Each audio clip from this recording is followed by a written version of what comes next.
Hi guys, welcome to another video. My name is Ada Collins, and in this video we're going to be editing this image we took in the studio recently from Capture One to Photoshop, and you'll see how we'll retouch this image using Beauty Retouch Retouching Academy panel. And if you stay to the end, you get to find out how we save the image so that we will not lose any details when we upload to any social media platform like Instagram and on Facebook. So without further ado, let's get straight into it.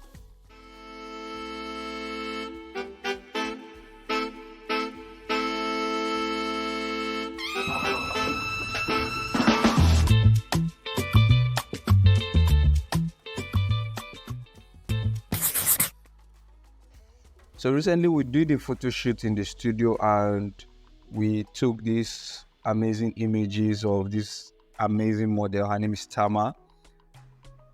And I've not done anything to these images except just importing them into Capture One. There's going to be another video on the basics of using Capture One, how to import, how to do your basic settings and the rest. But in this video, we're just going to run through edit these images. We took some amazing images. But going through the preview, I saw this one and I liked it very well, and I want to just quickly edit it. So I want you guys to follow along.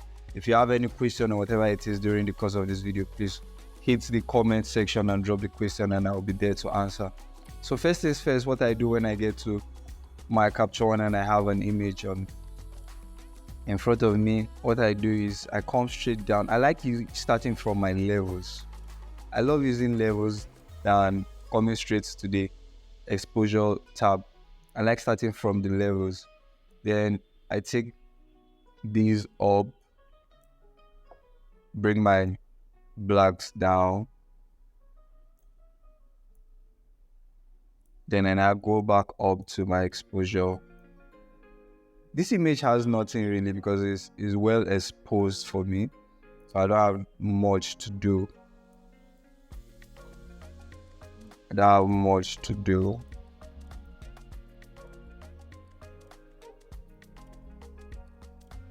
As you can see, I think I'm done. Most people wonder if we take so much time on Capture One or waste so much time. No, I don't. I just do little to no adjustment at all. Especially if the image is well exposed like this. I don't think I have any much work to do. I just do this and I'm done. So this is our after and this is our before. This is our after, this is our before. It's looking too magenta for me. So I want to put it here. I think this is fine for me. Yeah, I like this now. This is good. Before, after, before, after. So I like to export my images than sending it straight from Capture One to Photoshop. I like to export, and when I export, I use the TIFF Adobe RGB 1998 8-bit recipe to export. Like I said, in the coming videos about the basics of Capture One, I'm going to explain all this to you, so you understand what it is. And the reason why I save or export as TIFF is that TIFF, when you export as a TIFF file, you have more information stored in your file or your image that you can work with when you take to Capture One. If, for example, I export with any of the JPEG files, I don't have so much to work with. If I wasn't going to Photoshop to edit this image, I would have exported with one of these JPEG files based or depending on what I was going for. But since I'm going to Photoshop, I will export this. I leave all other settings just the way it is. And in the next few seconds, my exporting should be done. So my exporting is done. I'll close my Capture One. I go to the folder where I have my exported image, which is this. As you can see, this is the exported file from Capture One. So I'll open this up in Photoshop. While this open up in Photoshop, there are things, like I said earlier, when you stay to the end, or if you stay to the end, which I hope you do, you will get to find out how I save this image or how I'll export this image from Photoshop to make it stack sharp, that even when you upload to Instagram, Facebook, wherever, it's going to remain just the way it is. It's going to remain stack sharp and it won't lose details. Yes, so if you still to the end, you gotta see how we save or how we export. So our image has been opened up in Photoshop, and this is how it looks like here in Photoshop. And like I said earlier, we're going to be using the Retouching Academy or the Beauty Retouching Academy panels to edit this image. As you can see, there are details. I can see lots of textures on this image. So it's not like we're going to be doing much. For most of you out there that like fighting, shouting about textures and the rest, other videos are going to coming up on this channel where we teach you how to, if you have an image that you've edited and you've lost the textures, how to gain those textures back. But in this image, you have textures, and that's what you guys like. So I'm happy we do. So one thing I do, like, I'm basically done with my spatial correction and everything. So what I'm here to do is just retouching. And to help us with that, like I said earlier, we're using the Retouching Academy. I think I've been saying lots of things, so let me just get into it. So we'll click on this, and her skin texture is out and is good. I'm going to start with 3. I'm going to use a radius of 3 for this because our texture is very out. Let's try to put back and see how it goes. Whoever is good. Yeah, there are lots of means to retouch on Photoshop, but this is how I do it basically all the time, especially if I'm in just my portrait mode, if I'm not in the beauty retouching mode. So these are my settings, 30-30 all the way, and I use the mixer brush tool. This is the settings for my mixer brush tool, 30-30 all the way. Now there's another thing we do that most people do that makes their retouching look bad, is that they tend to zoom in when they want to retouch and start to retouch, which is very wrong, because nobody sees the images or the image you're going to upload like this. If you continue to do it that way, you're going to somehow distort your subject's face. So the best thing to do is leave your image as far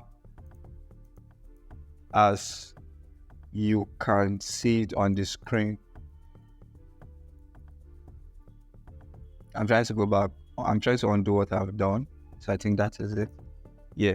So what I tend to do is, I think this is okay for me. I don't go more than this, because now I can see the structure of the face.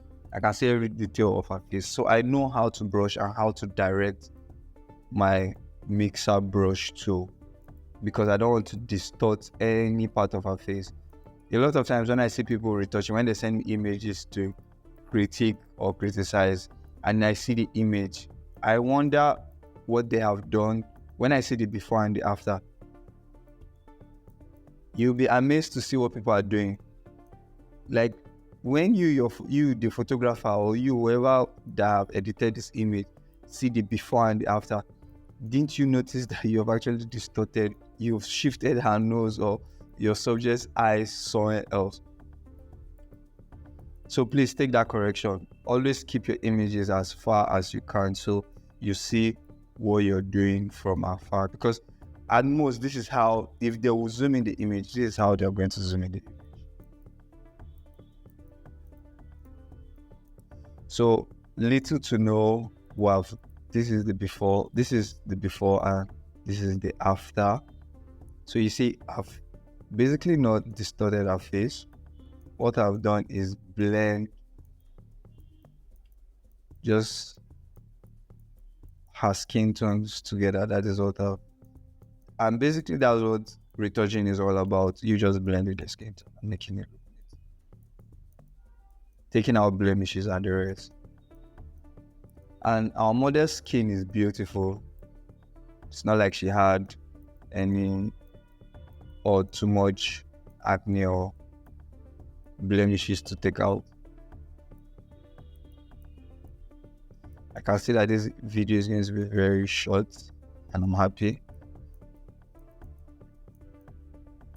because I'm almost done, if not done.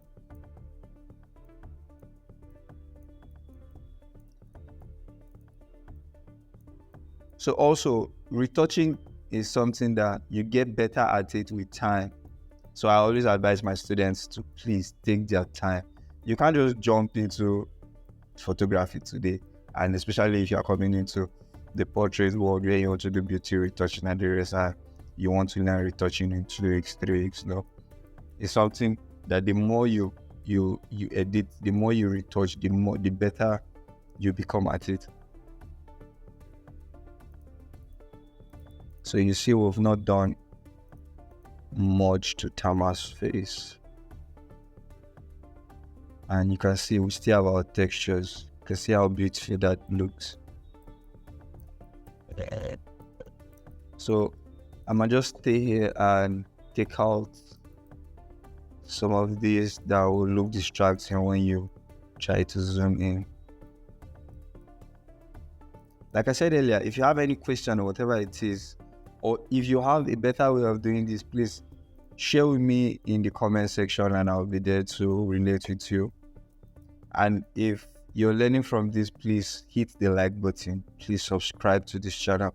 More content like this, more super content like this will be coming out soon. So I think I'm okay with this. Now, one thing I do again when I'm retouching an image is that whenever I am done with the face, I don't use the same radius I use in retouching the face to retouch other parts of the body, because they are definitely different when it comes to how sharp the skin is and the rest. The texture is different. So I tend to do another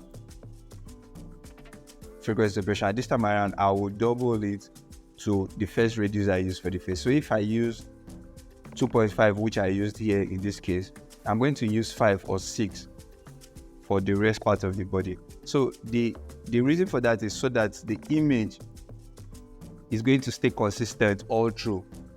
If I had used, what's it called, the same radius I used for the face, you're going to discover that her body is going to be very smooth and fine than her face, and it's going to make the image look very fake. But if you do this method, you'll notice that your image becomes is going to be consistent all through. Your image becomes consistent all through. All part of the body becomes consistent, and no place is more finer or smoother than any other place. So next is we'll clean up the eye, and I'll use my brush. I play the magic smile, and I play the magic smile action. Why I like using this is that it just brightens the eye, makes it look original. It doesn't color unlike other actions that will color the eye completely. Like I have this eye and teeth whitening action. It colors the eye completely, and I don't even like the color. I think it makes it too blue. So I like this. This makes the eye pop than it was before. So if it's not okay to how I like it, all I just do is duplicate the layer, and you see it becomes more white. And if in this case now it's too much, I'll reduce the opacity of this one. So I like the way it is now. I would like to merge all these layers together. So the next thing to do is I will crop this image.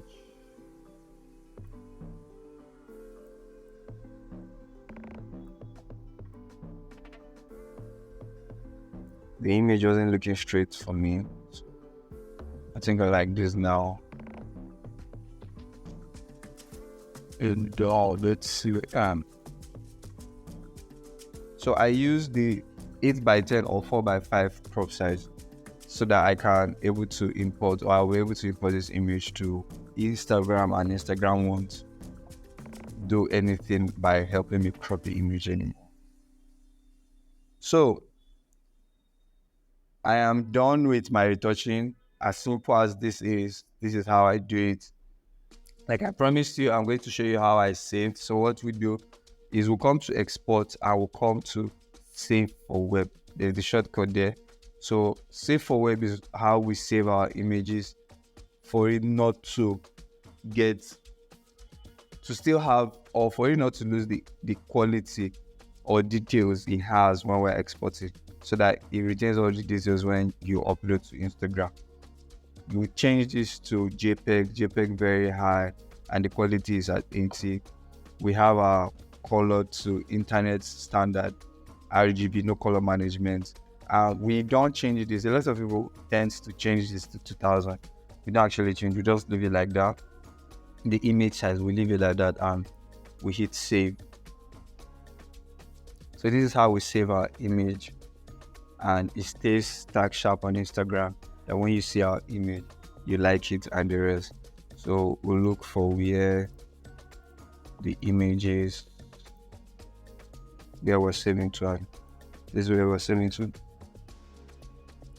So thank you guys for sticking around with me to the end of this video. If you like this video, if you've learned anything from this video, please hit the like button, subscribe, and hit the bell notification icon also, so that whenever we upload a new video like this, you're going to be notified immediately.